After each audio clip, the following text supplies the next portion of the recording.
Ви благодарам, председателе. Нема да должам многу, бидејќи моето обраќање тука е обраќање во знак на револт.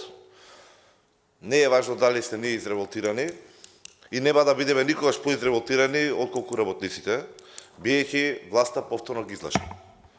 Им даде неколку дена надеж за вака брутално да се погази постапка и закони, и процедури, и верба, и доверба и да се направи на овој начин да се врати повторно разгледување овој амандман назад во Комисијата за финансирање и буџет.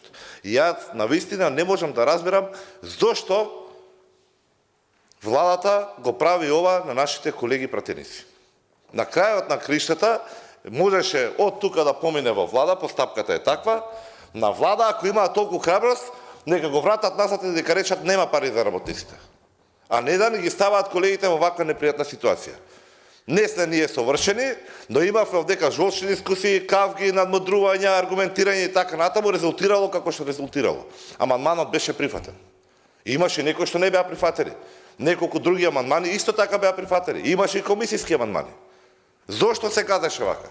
Еве кажете ми дали законодавна правната комисија има можност да го врати? Има. И тука доаѓаме до повторно до оние 8% зошто народот верува во правосудството и зошто не верува во институциите на системот. Ние политика можеме да тераме колку што сакаме, но ваквите чекори прават да се губи довербата во државата и во системот. Бидејќи законодавно правната комисија не дојде овдека со образложение. Вие сгрешивте во постапката. Не беше кажано ова, не беше прочитано, не беше извршено гласањето, не беше броењето направено, бидејќи тој е мандатот да види рамката формално правна, дали е запазена, дали имало расправа, дали биле даден збор, дали било дадена реплика, дали се гласало, дали било утврдено. Зошто? Имаат ли основа они за материјална расправа да разгледуваат? Немаат. Дали имаше грешка во постапката за овој амандман? Со денови сме овдека. Немаше никаква грешка. И повторно еве го амандманот назад. Бидејќи некој во владата така му текло и не е прв пат.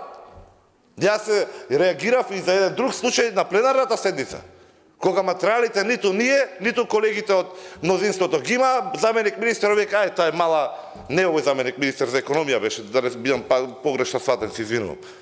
Мала измената и нема проблем, мора да дигнат рака. Зошто? Зошто се гази врз достоинството на пратениците, на комисијата, на собранието? Непотребно, не можам да разберам. А пари има. За све има пари. Но нема за ова што изгласала комисијата. Брутално нагласани. Без расправа, без аргументи, без причина, еве го амандманот повторно назад.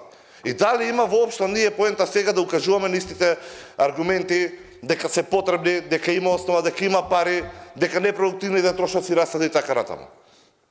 Да, има потреби, пак ќе ги кажеме. Ќе ги кажеме и сега, ќе ги кажеме и на пленарната седница. Но во очите на народот вие губите. Ви благодарам.